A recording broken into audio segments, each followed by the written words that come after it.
if you in any way provoke him, or if I may say so, poke the bear, then even hell hath no fury to match his scorn.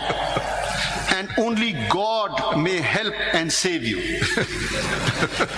Let me share a secret with you all today, that I have faced such wrath of this bear many times. Ladies and gentlemen, let me tell you, the experience was not pleasant. As a judge sharing the bench with Justice Qaiz Faez Essa, I have learnt a lot. Where many like me would keep quiet and feel shy to openly admit that they are not clear about legal proposition, Justice Qaiz Faez Essa openly admitted that he would require the assistance of the worthy counsel.